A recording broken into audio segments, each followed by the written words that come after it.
Hello. How y'all doing? All right. We gotta get some comments in here. John Deedle. Randy, thanks for the lead on the B1 Plus speakers. Now thinking about building a complete Emotiva 2-channel system. What do you think?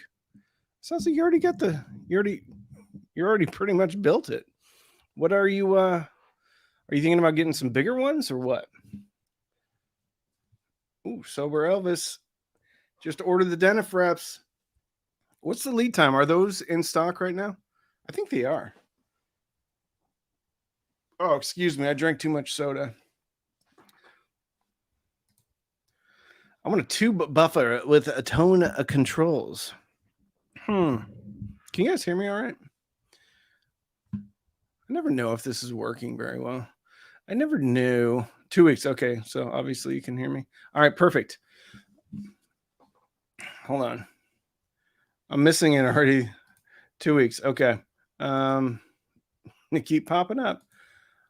Emotiva TA1 and Sony SSCS5s with SACS9 sub. Well, that sounds like a lovely, lovely, lovely system. Yeah, that sounds good. You should also take a look at, like, if your budget allows, some of the best speakers, probably one of the highest values in hi-fi, is the Emotiva. What is it? It's the Towers T1 Plus. Just fantastic speaker. Thomas, a watcher. Hey, Randy. Hey, yeah. Hey, you. Thomas, look at that. I like your picture.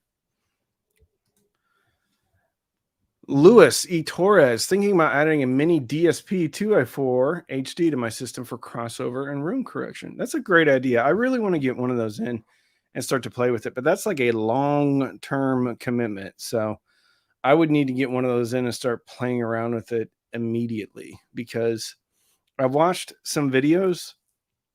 Zeos on Z Reviews did a great video about the mini DSP, and it was just so much fun to watch. But it looked like it was fairly involved, like even for somebody that's used to getting in the settings and things like that. It looked to be a little bit complicated. Hey, Steve Zeidman, my good buddy from the right coast. I know you did RP 600M Mark II. Are you doing the RP 500M Mark II as well? I haven't talked to them. I think if I asked, they would probably send them to me. I'm getting ready. I just got the label today to return the 600M Mark IIs. So I don't know. Maybe. Here, let's just do a little impromptu, what do you call it? Impromptu poll right now. Who wants me to get the 500M Mark IIs in? So just in the comments, just say yay or nay. If you care or you don't care. If you care or you don't care. So just pop it in there. Do you want me to review the 500M Mark IIs? Daryl Chitwood. Need a CD player. Maybe a streamer. Marantz makes now I don't recommend the streaming portion of it, but they have a CD player, and it has HEOS streaming in it, and I think it has a fully functioning DAC in it too. It's not cheap, but that might help you out. All right, let's go. We got Steve Zeidman saying yeah. We got Volvo 16V saying nay. HG Rising says yeah. Steven says yeah. Sober Elvis, yay. Hyphy and Photo Brian, nay. We got a Peter says he doesn't care. Michael, yeah. All right. No on 500M. Todd Trowbridge, my buddy. T. Trowbridge. Jalsar. Relevant Chaos. That quite possibly has to be the coolest name I've seen for a while. Jalsar. You need to have a channel, man. Jalsar. Relevant Chaos. Yes. MW Scott. The Edifier speaker stands 150, but nice. All right. Daljit. Doesn't care. Jim, sure, why not? That sounds really like you seem really excited. Why not? So, Barabbas, please review a hybrid amp. Are you talking about like a tube Class D type of an amp? Is that what you're talking about?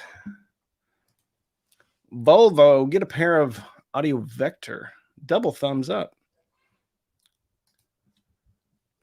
Hector, Lenza. Hey, Randy, next upgrade is probably going to be speakers. Waiting for your lower review. Please compare the lowers to every speaker ever manufactured. Just kidding, but try. I like that. I'm very excited about the lowers. Here's the problem. When I got them in and I unboxed one of them, there is a loud rattling sound inside one of the speakers. It looks like in shipping, because the box was fine, the speaker enclosure was fine, there was no bumps or like gouges in it.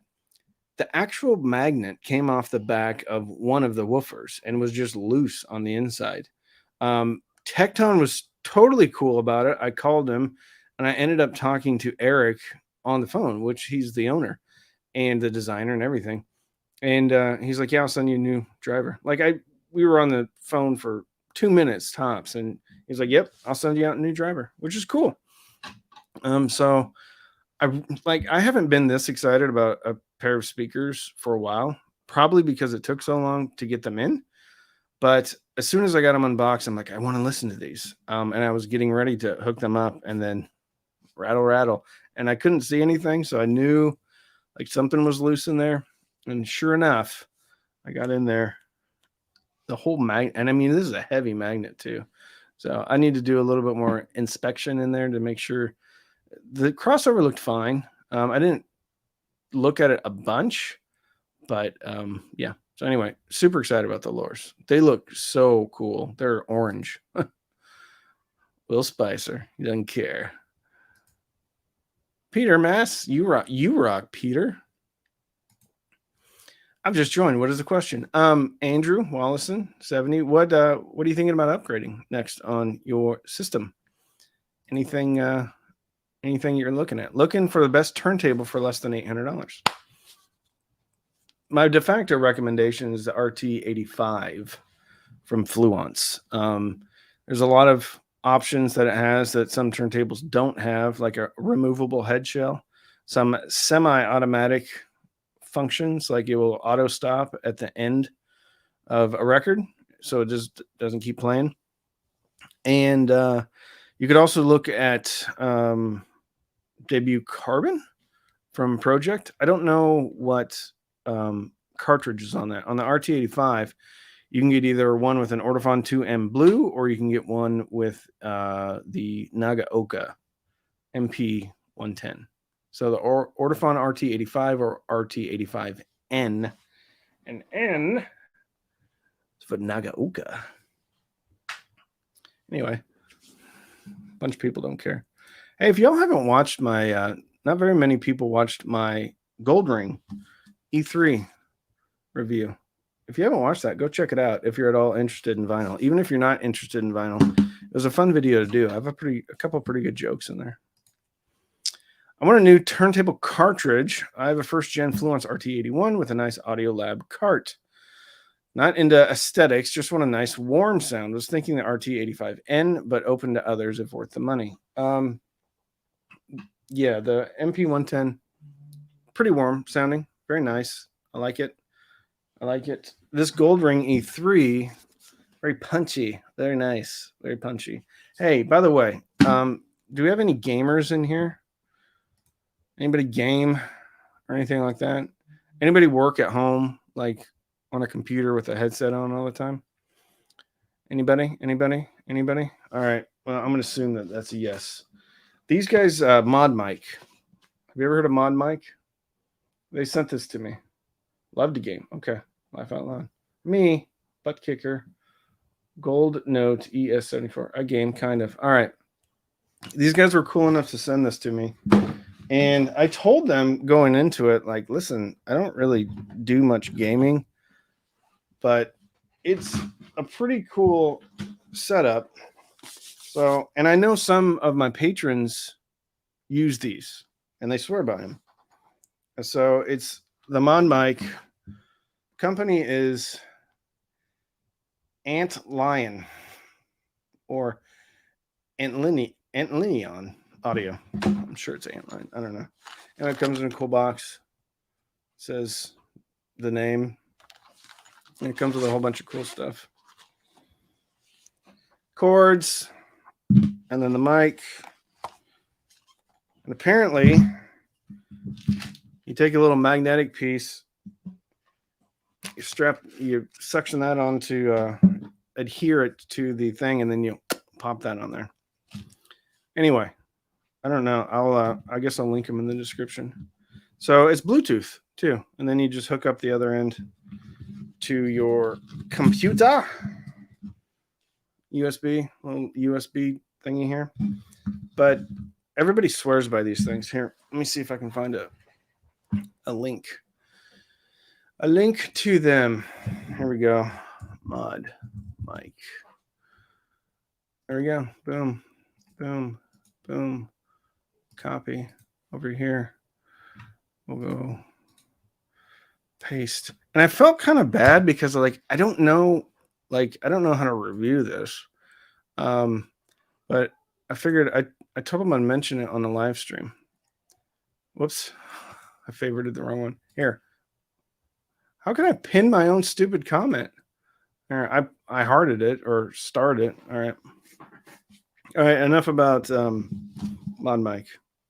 Now, they didn't sponsor this, so they didn't give me any money for this. They just sent this out. So this is not a sponsored mention.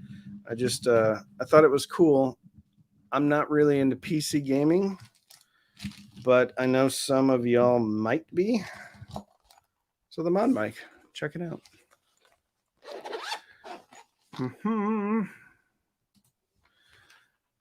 The Vipa, the V Pixel. Hey, Randy, I have the ELAC B5.2 and IEMA A08. Which DAC do you recommend on the cheap side? Well, for the problem is some of them are getting kind of expensive. Oh, sorry. I drank too much soda. If you can swing it, I love the Geshelli Labs J2. And if you don't need a USB, I think this can be had for $200, maybe $250. $250, I think. That used to be the old price. Then I look at the SMSL DA6. It's got a good chipset. I think it's the ES3028, maybe. And it's got volume controls, great Bluetooth, LDAC. So that's a good one. I think that's around $150. And then, of course, the Schkit Modi 3 Plus is always a great choice. No volume control, no remote, no Bluetooth, though, on that one. So if you want something with a little bit more functionality, I think the DA6 is pretty good. I mean, pretty good. I like a little bit of a warmer sounding DAC personally. That's a little bit on the analytical side, but it's still a very good DAC and small. It's a great little setup. John Stump, good afternoon to you. Look at your dog looking out the window, getting ready to knock over the speakers because he's a squirrel rolling through the front yard. Steve Zeidman just bought the J2. Very good. T-Sing, have you heard of Sonus Faber? Yeah, for sure. Sonus Faber, yeah. I think it's a very well-respected brand.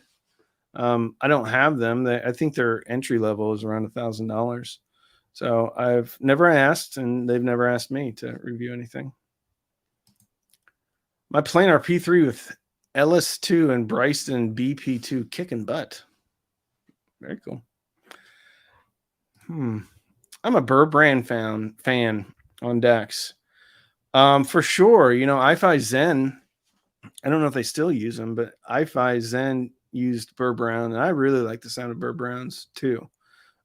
Really like that sound. Our Father, $10. Thank you so much.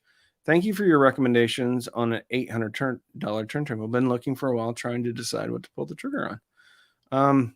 The ones that I have the most experience with is, of course, the RT. This is really an RT83, but I changed the cartridge. And I've said this before. The cool thing about Fluence is the RT82, 83, 84, and 85 are all the same turntable. The only differences are cartridges, and then on the RT85 you get the acrylic platter. So it's a great way if you know you're going to kind of go down the cartridge upgrade path. It's a great way to get into a very good turntable already. And then like Project, of course, makes good turntables. I think the value proposition is really in the Fluence turntables. And then if you just kind of want to plug and play, but have a really kind of fun turntable, U-Turn is a great turntable as well. Jim Swenson, $10. Thank you so much. How about reviewing the Polk R700s? Here's some coffee funds. Thank you, Jim. I haven't been making good coffee lately. Like every morning, it seems like for whatever reason I can't get it right for the last week. I don't know what it is. Either I make it incredibly too strong or I make it like tea. Polk R700s, I'm pretty sure those are the towers. Yeah, those would be cool. Those would be really cool. Best CD as transport player under 1K. Okay, so there's a couple, and one of them is very interesting, but has a bit of kind of a, I wouldn't call it a flaw. It's just something that I don't like, and that's the Emotiva. I don't know exactly what the model number is. I'm looking at it. Emotiva has a CD player that can be used as a transport. The interesting thing about it is it has balanced outputs, but it also has inputs for a DAC. So in essence, it's kind of like a CD player with additional input, so you could actually use it as a DAC. It's a great player. I like it. Has a great remote control. The only thing that I don't like about that CD player is that it does not do gapless playback. What I mean is if you have a live CD, it will actually put a little bit of a gap in between the tracks, and I don't care for that. All of the CD players I've ever had before had gapless playback. There's another one. The Audio Lab makes a pretty good transport. I think it's around $600. And I have a lot of patrons that own that. They like it. They swear by it. Cambridge Audio also has a couple of CD players. One's a player, and I think that comes in around $350. And then they have a dedicated transport. I think that comes in around $600. Personally, I use an old Oppo DVD player as a transport. So I got it for $60 on Facebook Marketplace. So, and I actually think it has a pretty good DAC in it. I don't use the DAC. I just use it as a transport. So, yeah. What are your favorite coffee brands right now for at home? I'm kind of boring. I just, Starbucks is what I get. And I like Pete's. Whoops. I like Pete's. I like Seattle's Best as well. But yeah, just kind of boring. Starbucks. Actually, the irony is Starbucks is actually not ridiculously expensive. Dry One NK Oppo is top-notch stuff for sure. I wish somebody would buy the Oppo name and then start making stuff that's good. Cam, you gonna live stream the Schkit audio show this weekend? Yeah, I think so. I think we're gonna live stream. I think I'm going to say it here so that I actually do it. I think I'm going to try to get Jason to do a between two speakers, which hasn't been done for a long time. I'll probably do some vlogging, so interviews. It's going to be fun. I think it's going to be a lot of fun. Revenant, $5. Thank you. Love your reviews. How about the RB42 versus the Yamaha C91-2? I picked up a pair of the C91-2s as rears, but they make great mains for small rooms. Couldn't agree more. I am not a huge fan of the RB42s. They, for whatever reason, they just didn't do it for me. They're not a bad speaker at all. I think they're actually good. For me, they were too small, but yet too deep at the same time. And they have great bass for their size, of course, but I think there's so many good options out there, and especially the Yamaha C series with it being perpetually on sale now. that it's tough to kind of recommend the RB42s over like C192 or 91 Mark IIs. Even the Sony SSCS5s. Yeah, Sony's are a lot taller, of course, but the depth of those Yamos kind of like not excuse me, the depth of the micas make it not easy to kind of use them outside of a desktop situation. I also like the B1 Plus. They're more expensive. And then I also like the ELAC BS41s. I would get all of those before the RB42s. So, yeah. What's the best cheap amp for Klipsch RP150M? Well, the cool thing is, supposedly, those are supposed to be pretty efficient. It depends. I mean, I like the T9 from IEMA. Fuzzy Audio BT20A is pretty good. Trying to think of what I've had in lately. There's an SMSL that uses the Infineon 12070 chip, which is pretty good. IEMA T9 though has a DAC and it also has Bluetooth, so I like that one just because it's super functional. Love it. Metal silk or ribbon tweeters. I've heard speakers with all of those, which I enjoy. For ribbon tweeters, or people get spun up about this, or AMT tweeters. For the budget play, that would be Emotiva all day long. Silk, a lot of people use soft dome, silk dome tweeters. I think ELAC does a very good job. I think the Yamo concert series is one of the most unique implementations of a soft dome tweeter that I've heard because it's just so clear. The clarity rivals that of ribbon tweeters or AMTs. Metal tweeters, I think SVS does it better than anybody else with the aluminum domes. Sometimes metal tweeters can have a bit of a signature sound to them, and sometimes I haven't always liked that sound, but I think SVS just does an incredible job with aluminum dome tweeters. Paradigm also does a pretty good job with aluminum dome tweeters. I can't remember the model number, but I had a fairly affordable set of Paradigms in, and they sounded really good too. Klipsch, of course, titanium dome, but that's a very specific sound that you'll get with a Klipsch. Full of sugar. Computer enthusiast, small home theater surrounds or bookshelf speakers for surrounds. They're kind of the same, right? I mean, unless it's like a satellite speaker or something very small, like a Bose or some of the definitive technology. I know Polk has some little tiny ones. Personally, I would go for a more traditional bookshelf speaker that if you ever try to upgrade or if you ever want to do something in a small room, then you could use those bookshelf speakers and then put them in a den next to a turntable or something like that. So, I mean, I think it's kind of cool if you're only going to do home theater and that's all you're ever going to do. Some of those kind of home theater-ish smaller satellite speakers can be cool.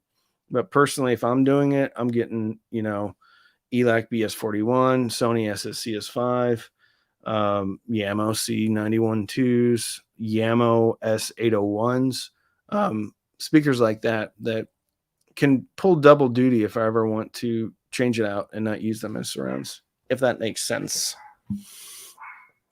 Here's a good question. Sorry, the dog's barking. Hey, Randy, do you like Class D amplifier or AB for music? So that's a complicated question because not all Class ABs sound the same and not all Class Ds sound the same for sure. There is a lot of different sound signatures amongst the different ways of doing amplifiers.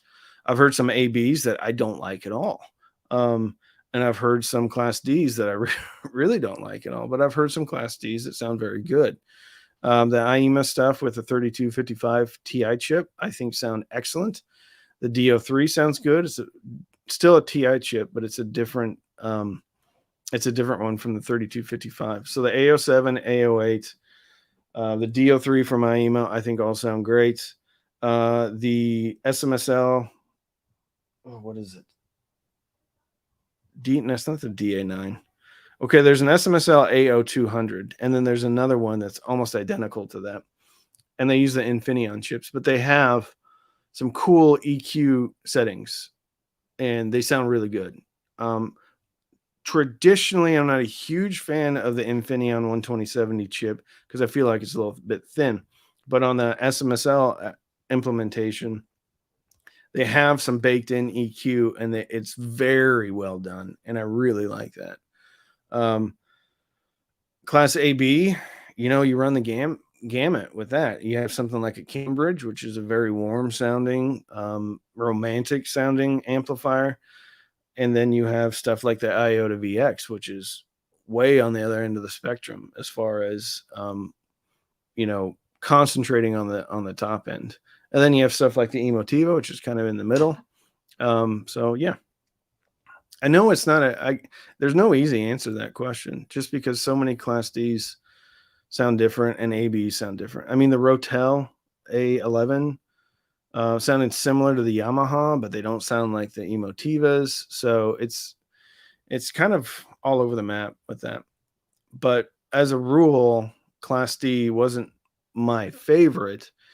Now, as a rule, if you're going with an IEMA A07, A08, T9, and you're on a big budget, I mean, they sound really good. James Harris, thank you for the super chat, my friend. Replaced my ELAC B 6.2s with ELAC Carinas. Got 550 off from Crutchfield. Love them. I just had one of my patrons, Simon. I think he got a pair of Carinas. He also got a pair of the SVS Ultra bookshelves at the same time to kind of try them out. He loves the Ultras. I don't blame him. Ultras are good. Rafael Rangel, $5. What amps have you heard that add a depth of soundstage? Great question. So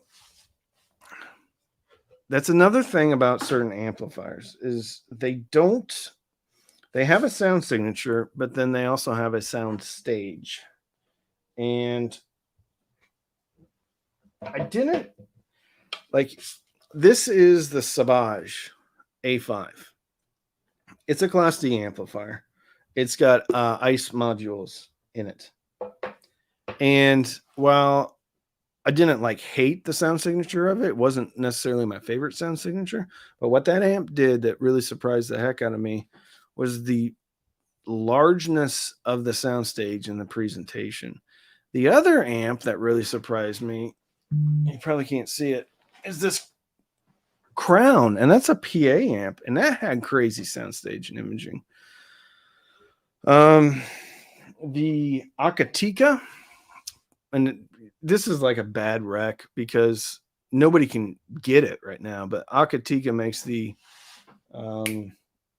PT 102. It's an amp kit, crazy soundstage. The Emotiva A1 monoblocks, they have good soundstage, but it's not it doesn't jump out at you like being, the standout feature of it. The XPA Gen 3, expensive, doesn't knock you out though.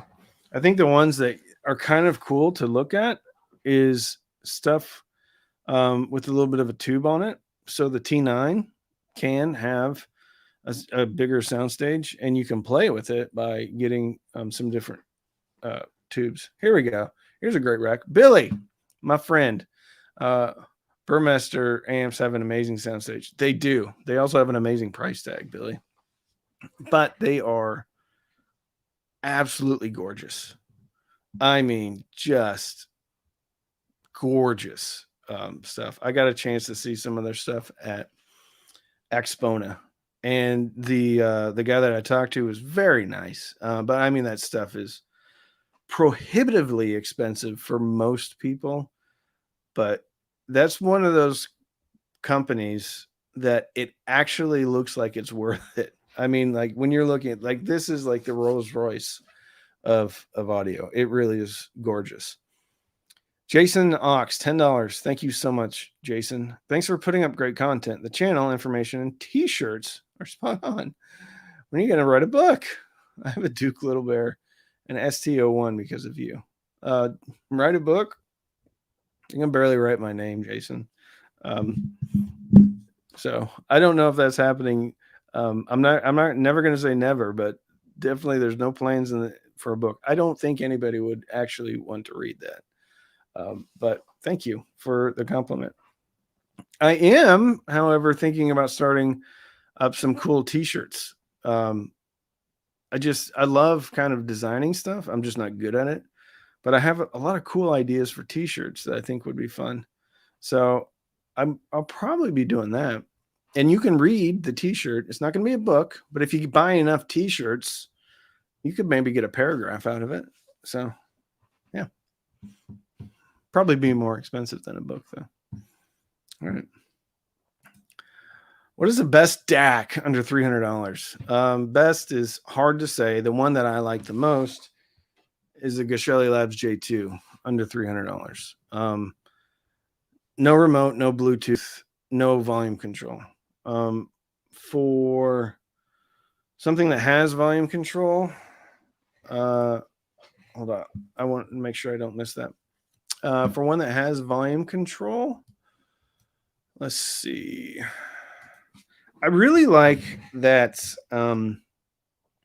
SMSL what is it? DA6, I think it is. No, that's a power amplifier. SU6, that's what it is. I really like this one, but the price keeps creeping up on it. So it's like $160 now. To where it used to be about $150. Here, I need to move this. There I am. I like it. And then the skit. So it depends on what you need. If you want volume control, if you want a remote, then probably look at something like that. Revenant, $2. Thoughts on PC sound cards like Sound Blaster AE9? So I don't know that one, but I do know one of my patrons, Wes Fletcher, is like a computer guru. He's been building computers for a long, long time. And there are some motherboards that actually come with very good sound cards. Some of them with like Saber DAC chips. So some sometimes you may not gain anything by getting a affordable external DAC because they are already good. I don't know anything about that one though. So I'd check it out and look, but some of these better motherboards and better computers actually have very good sound cards in them. Canis Lupus, €10, right? I think that's euro. What affordable AVR do you recommend for ELAC? Carinas, 2 standing, 1 center, perhaps 2 bookshelf, mainly used for FLAC listening, but also 4K movies, TV. Thank you. Oh, that depends on what your definition of affordable is. Because there's like the lower end AVRs, which are maybe around $500 or euros. Also don't know what's available in Europe because like here it's like Onkyo, Pioneer, Marantz, and then you have the more esoteric brands. Emotiva does processors. If you have access to Marantz, I like their slim line, the NR line. So I have the 1711. I think they sound great for music. They have decent room correction with Odyssey. For if you can get the Pioneer, the VLX VX305, it doesn't look good, but man, it sounds fantastic. And it does a great job. It has DRAC in it, so it does just a fantastic job for music and for movies. I mean, it does some DSP stuff in there that just makes the soundstage, makes the soundstage absolutely huge. I have to figure out how to, like, I got a new computer and I haven't figured out how to not have it ring. Sorry. Somebody asked. There we go. Is that a t-shirt challenge? They have to form a paragraph. Yes. I think we got some more super chats in here. The Amigos, man, I love that. I feel like that should be like a semi-pro basketball team name. Perfect timing. I was just looking at PC speakers. I currently have the HD560S and the DX3 Pro Plus DAC. Great. Those are great. Those are some of my favorites. The 560S, I love those. The DX3 Pro Plus, I think is a great value. And frankly, I think it's as good as the DX5. What would you recommend for desktop speakers? So it depends on your budget. Again, I think the B1 Plus from Emotiva are outstanding, fun, incredible speaker. You're going to hear things you haven't heard. Sony SSCS5s, I like those. On a real budget, the Yamo S801s, I think are great. For more balanced signature, you can look at the Dolly Spectre 1 or Spectre 2. ELAC BS41 is good and small, a little bit on the warm side. One of the desktop speakers that surprised me the most was the Klipsch RP400M. That was a really fun desktop speaker. So it depends on your budget, but I really like all of those. And the cool thing is that you can get away with some of these decent 2-channel speakers on a desk.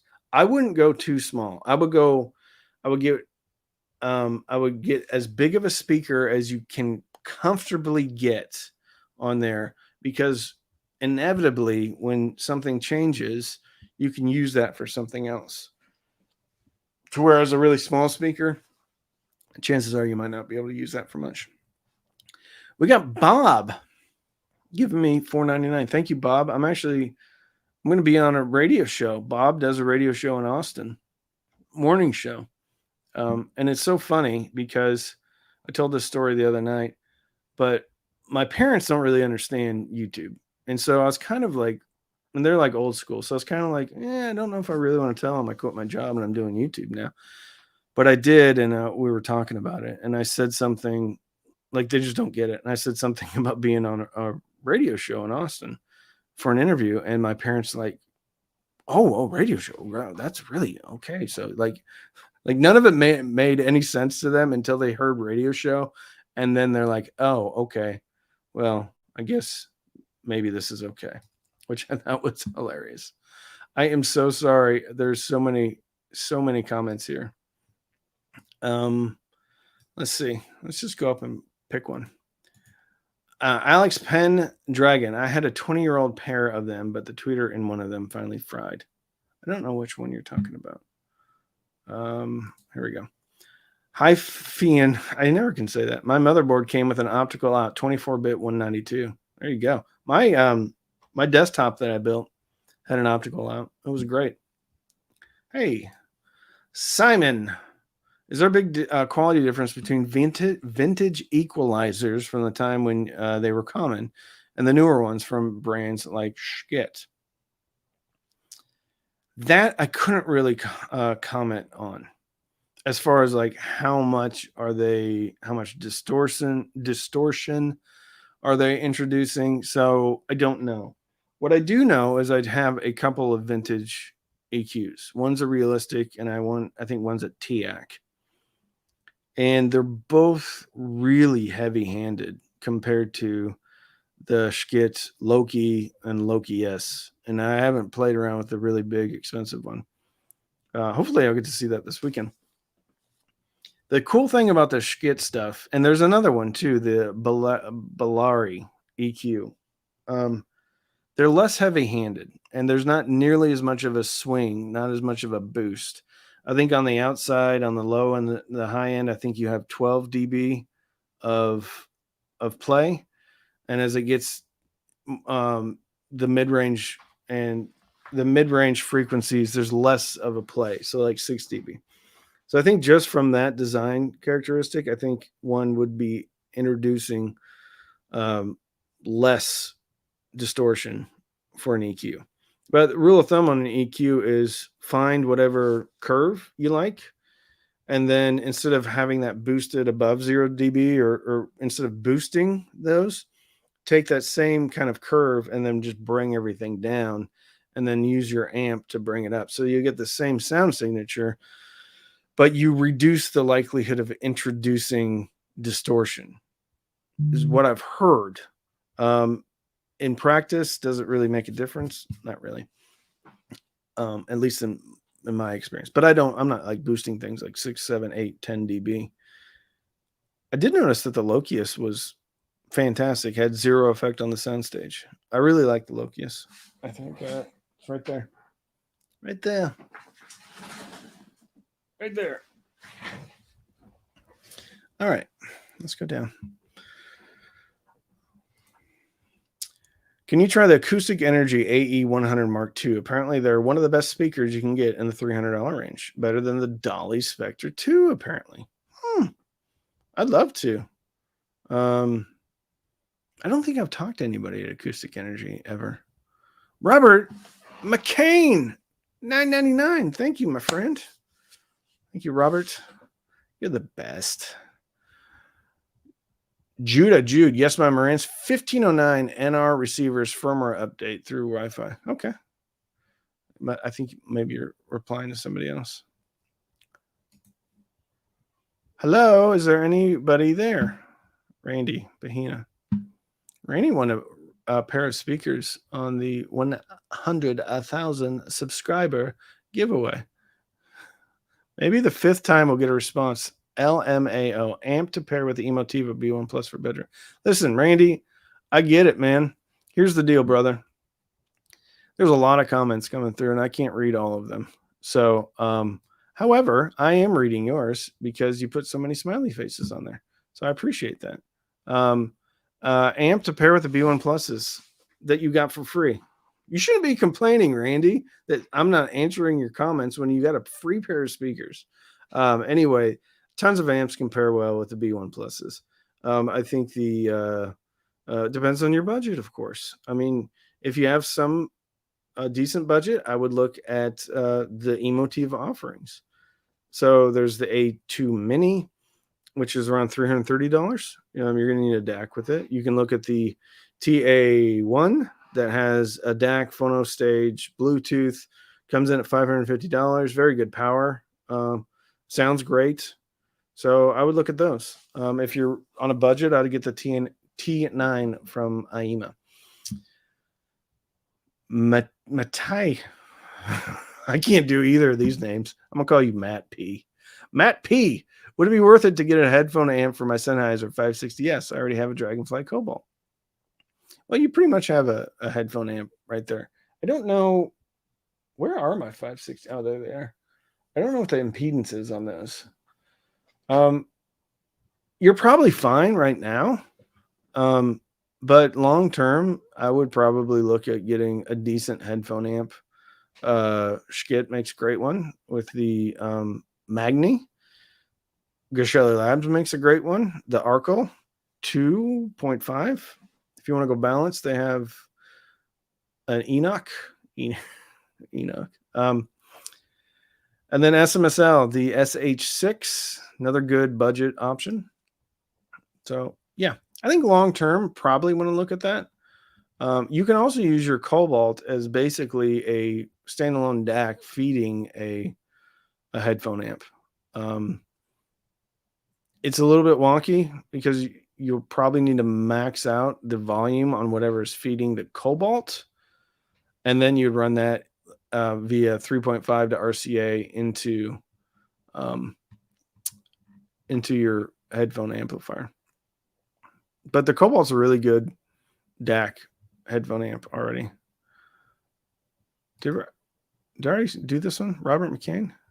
Appreciate it. All the way down. All right. James B.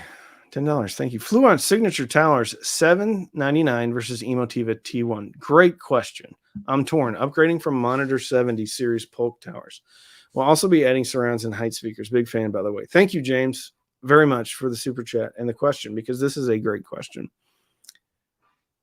I had a pair of Fluent. I think it was the Signature Towers. There's two lines that I'm pretty sure is the Signature Towers. They were huge, completely crazy bassy. And And if I remember correctly, it was really just an MTM type of a setup. So 2 woofers and 1 tweeter in the middle. Now I'm curious. Here's the short answer: T1 plus. And the reason why is because that is a true 3-way speaker. And actually, I think it might be a 3.5-way speaker. 2 woofers, a dedicated mid-range driver, and then you have that awesome folded ribbon tweeter on top. And they sound great. That is like it's kind of like an easy recommendation because they can play in a huge room, and in a small room they can play. The thing about those Fluence is if you have bass issues with those speakers, you're stuck because there is so much bass coming out of those speakers. So I think the T1 Plus will play better in more rooms than the Fluence Signature. And frankly, I think the T1 Plus sound better than the Fluence. The Fluence is really flat.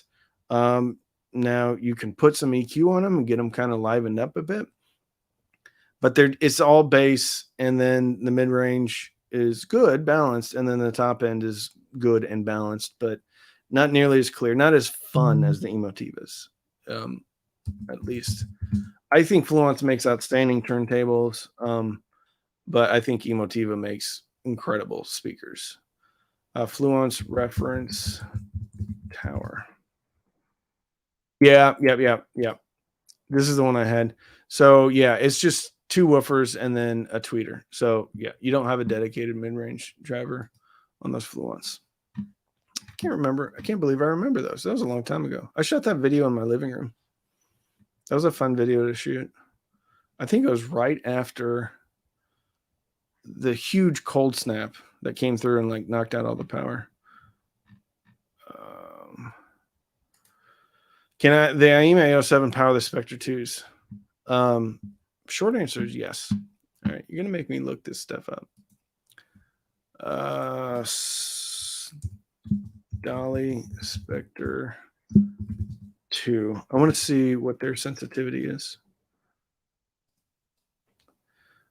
I like that. Dolly's really good, man. Their bass tone is really good. They make their own woofers. And I love the way the woofers look, but more importantly, I love the way they sound. Sensitivity, a little low, 84.5. If it's in a smaller situation, desktop situation, I think you're going to be fine.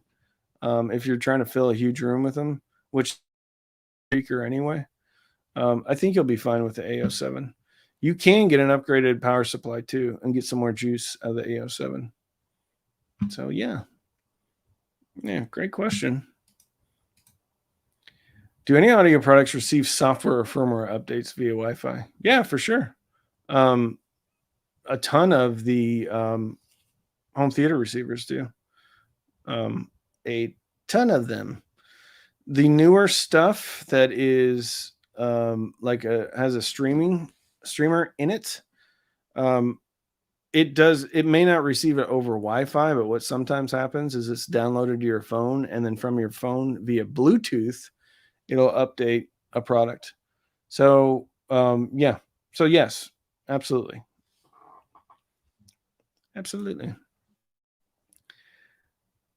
Unless you find something more premium used, it's a good bet. Oh, I think you're replying to another question in here. All right, let's go all the way down. Doug Wimberly. I want to use the ES15s as my front speakers. I have limited room, 8 inches from the top of my cabinet to the bottom of my TV. All right, top of the cabinet to the bottom. Okay. Can the ES15s be laid on their side? If so, woofers outside or inside? You can lay any speaker on its side. You are going to change the directionality of it and how it interacts with your room. Obviously, they're meant to go vertical, but absolutely, you could turn them on their sides. And I would say if you're going to do that, try it both ways, because the way the bass interacts with your room is going to be really the way you want to orient those. And I don't know. If you're looking at how some center channels are made, the woofers would be on the exterior, and then the tweeters would be on the interior. Problem is when you have two speakers, you could get into, there's some stuff called comb filtering, but you could also get into some basically you could cancel out some of the, well, any of the frequency really, but you could cancel out a lot of the high end frequencies if you don't have it done correctly. But the great thing is if you have it, that's easy to do. Just move it around and don't worry about canceling out frequencies. Worry about, hey, does this sound good or doesn't it sound good? And then stick with whatever way sounds good, if that makes sense. So not an ideal situation, but it doesn't mean it's going to be bad at all. Feliciano, hey, coffee on me. Have any camp approved high sensitivity 90 dB speaker suggestions? Well, it used to be like Klipsch was just like the easy recommendation, but I don't think Klipsch is 90 dB plus. To be truthful, I think it's a lot lower than that now. I'll tell you what's really efficient is the Tecton speakers. They're super, but like I don't know what your budget is. Ironically, tower speakers are almost always more efficient than bookshelf speakers because you have multiple drivers in parallel. And when you do parallel, it actually improves the sensitivity. So if you have a bunch of drivers in parallel, it can raise the sensitivity. Usually, if you have two woofers in parallel, it almost always raises the sensitivity at least 3 dB, if not more. So it's funny because people think, oh, it's a huge tower speaker. It needs more power. And actually, it's kind of the opposite in many cases. All right. Check out some studio monitors active. Love Kali audio. I should check out some studio monitors. All right, we got a bunch of question marks here. Is it worth it to build DIY bookshelf speakers? Absolutely. Not only do some of them sound fantastic, but it's a really fun project. Hugely fun project. And frankly, I'm getting ready to, I think, build my own. Not a kit, like build everything from scratch. So select the drivers from scratch, build the crossover, model it, and then tweak it. I think that would be a hugely enjoyable project. And then maybe if you guys want, you can get the plans. Ray, digital footprint. Would it be a mistake to buy Sennheiser 6XX, 650, and Hi-Fi Min XS? Hip-hop, electronic, competitive gaming. What DAC amp for on $250 or less? Would it be a mistake to buy 6XX and Hi-Fi? No, absolutely. One of the reasons why is because those are probably my two favorite headphones, and they're my favorite headphones for vastly different reasons. The 6XX are amazingly engaging in the mid-range. I've never quite heard anything like the 6XX in mid-range.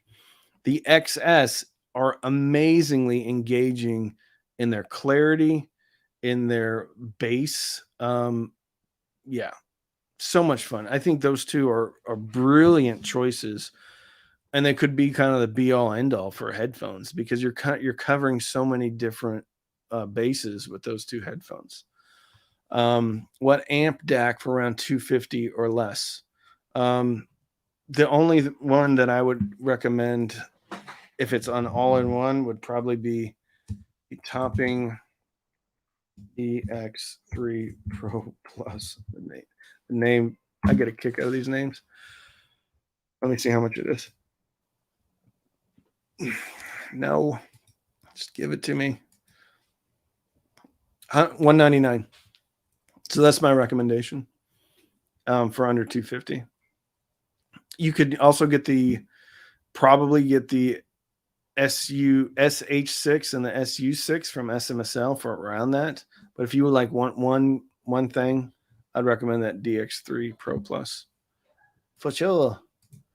All right, Jeff, $20. Love the channel. For 4 towers around, no sub center. 4 towers around, no sub, no center. What's your take? Also, what speakers and receiver upgrading soon? Okay. I'm thinking on this one because if you're not going to run a center, then you definitely should get a speaker that has really clear dialogue. Because the one thing that can kill you on a surround setup when you're not running a center is dialogue. So if you have a very warm speaker, something like some of the Wharfdale offerings, if you have a warmer speaker and you're not running a center, then you're going to lose some dialogue clarity. If you're not going to run a center, I mentioned it many times, I think Emotiva T1 Plus is a remarkable recommendation. Also, you can look at the Yamo concert series, which are deeply discounted right now. And they're going to have extremely clear detail. Without a sub, I think my recommendations was pretty much stay exactly the same because both of those have strong but not overpowering bass. You're going to lose some on the bottom without a subwoofer, especially for home theater, because their music is different. But home theater, man, there's a lot of info that's going down below 40 hertz, 30 hertz. There's a lot of info that's going down there. But if you can't get a sub or a center, I'd recommend either the Yamo concert series, and there's a variety of towers to choose from, or the T1 Plus from Emotiva. Okay, the second part of your question is and what speaker and receiver. Okay, if you can afford it, the Pioneer VX305. It's a 9-channel. It's great. I also think they have a 7-channel version of that. And what's great about that is Dirac. It's remarkable. Then Marantz. I like the Marantz NR line, 1711, and I think they have a 5-channel version and maybe even a 9-channel version. Okay. I hope I answered your question. John Paget, $5. Yamo Studio Center or keep my JBL 520C. I'm using Bose Cubes for surround and overhead. Great idea. I've done the same thing. Get Yamo bidirectional or another brand to replace those. I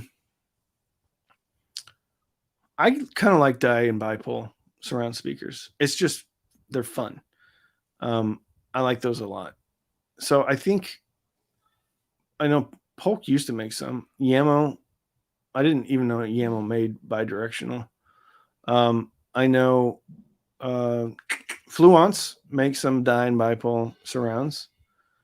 Yamo Studio Center or keep my JBL 520C. So the center recommendation is going to be based on what your fronts are. My daughter and a friend are playing the drums upstairs. It's very distracting. So the prevailing thought process is to match your center to your front channels. And there's some truth to that. But in practice, I've only had one instance in decades of doing this of mismatching a center and fronts that I've been able to really hear a difference and it be distracting. So it depends. The studio center, I think your JBL's probably got better drivers in there and probably built a little bit better. So if it's working for you, I'd stick with it. The Yamo S series are great, inexpensive speakers, but they're inexpensive. And I don't think I think the center's passable, but I don't think it's like awesome, if that makes sense. Whew, a lot of super chats in here. At Perez 301, $5. Thank you so much. We got another one. Oh man, look at this picture. I love it. Indy, aka Rex. How worth it would it be to purchase two Schmidt Vidars? I got literally 2 days before the price change, and I was considering a second purchase. I think you're saying, should you get a second Vidar? I got one. Okay, I think it's got one literally 2 days before the price change. It depends on your speakers, because you can buy amp or not buy amp, run those in mono with XLR, but you got to have a speaker that has 8 ohm. Like I think 8 or 6 ohm is going to be fine, but if you're running 4 ohms and trying to run the Vidars in mono, they're gonna shut in. They'll go into protect mode. So it depends on your speakers. Personally, I don't know like how much you're going to get out of running mono. I mean, if you want to run mono, the A1, well, you already got a Vidar, so it doesn't make any sense. So should you get another Vidar? If you want to, and if your speakers aren't really difficult loads to drive, for sure, get one. I don't know if there's going to be a huge improvement, because most of the time, like low impedance speakers are the things that really benefit from having just a huge amount of juice and current, right? It's a good rule of thumb though. So if you have an 83 dB speaker, or if you have like a KEF LS50, something that just needs a ton of juice and power, usually it's lower impedance, and usually that impedance is dropping way down.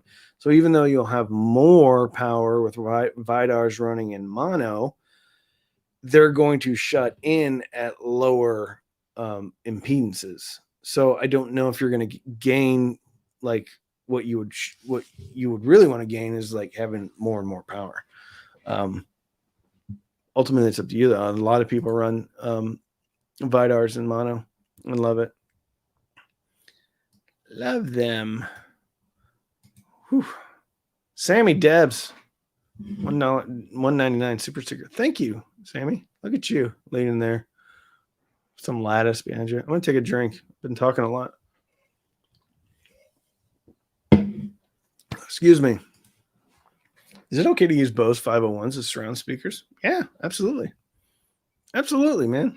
There's not a lot of info that's going to the surround speakers, even when you're running music, unless you're doing it in like all channel stereo. Yeah, I use like whatever speakers I usually have on hand for surround speakers.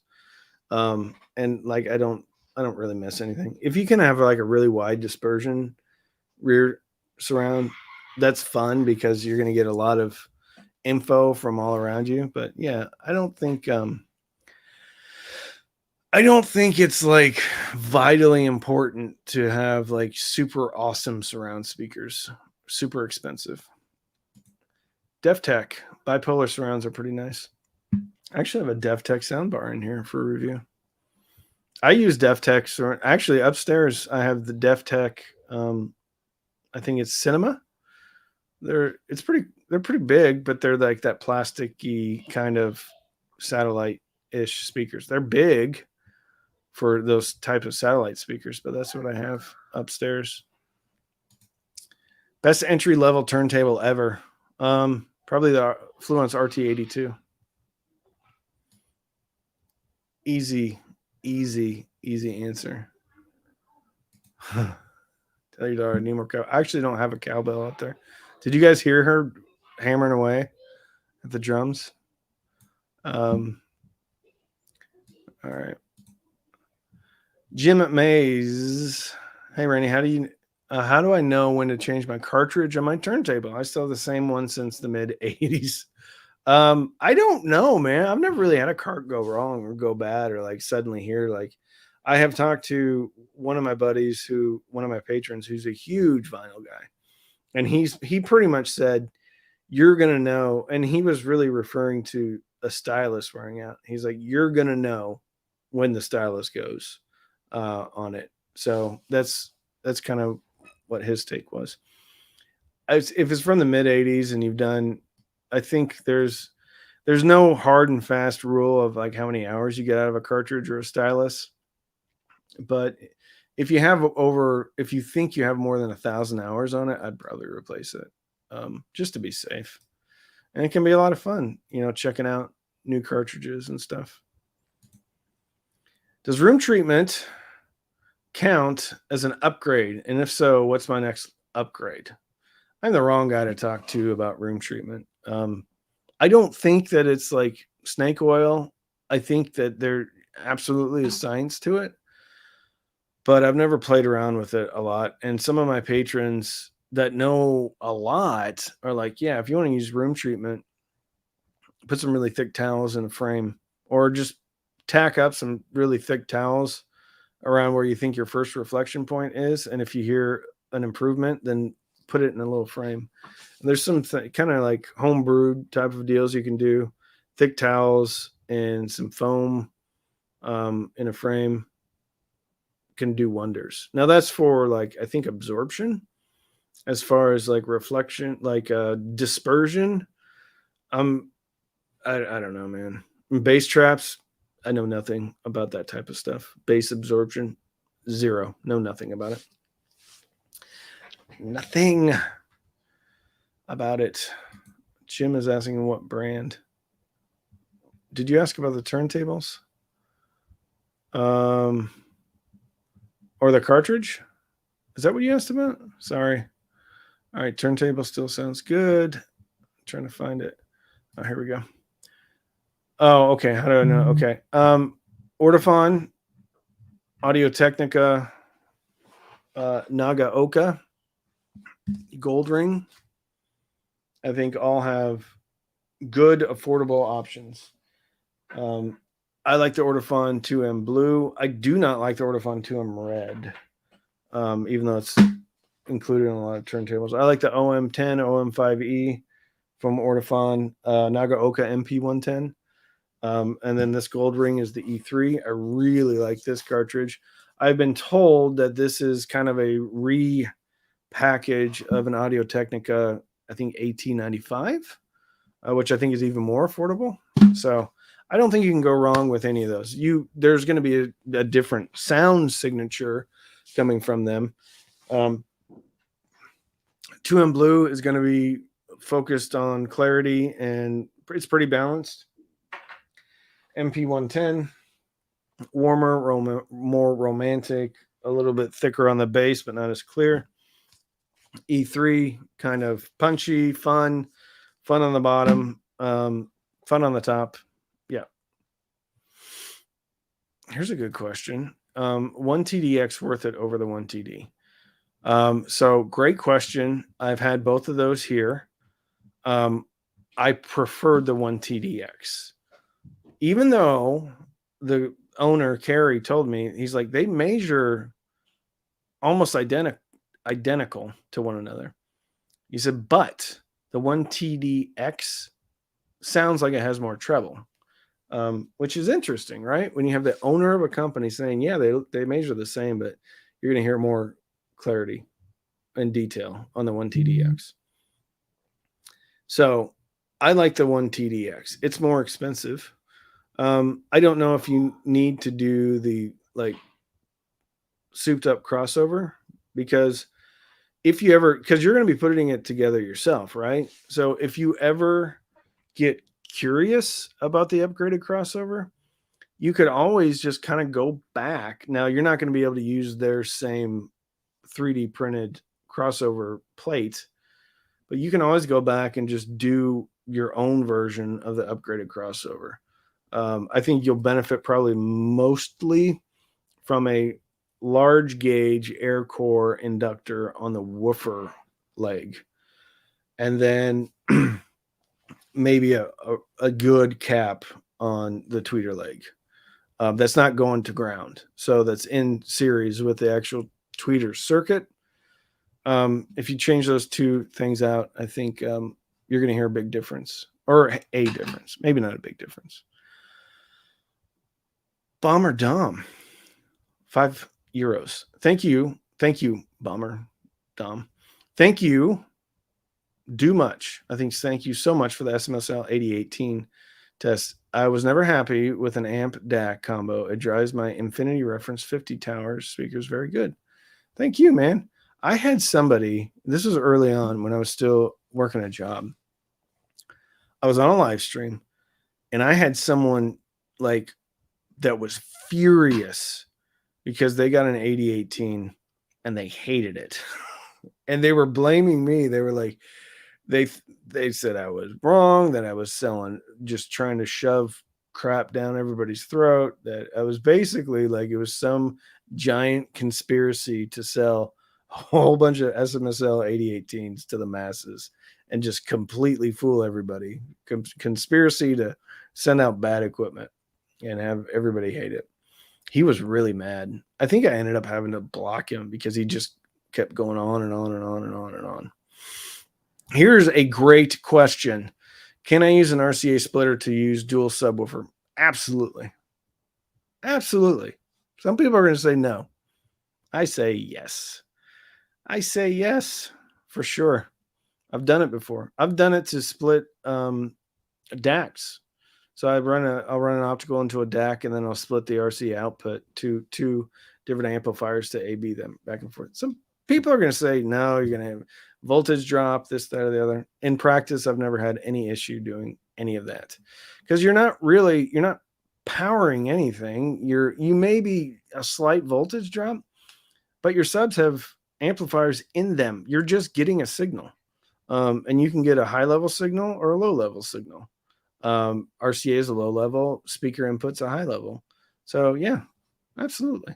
And if those subs have speaker level inputs, you can also do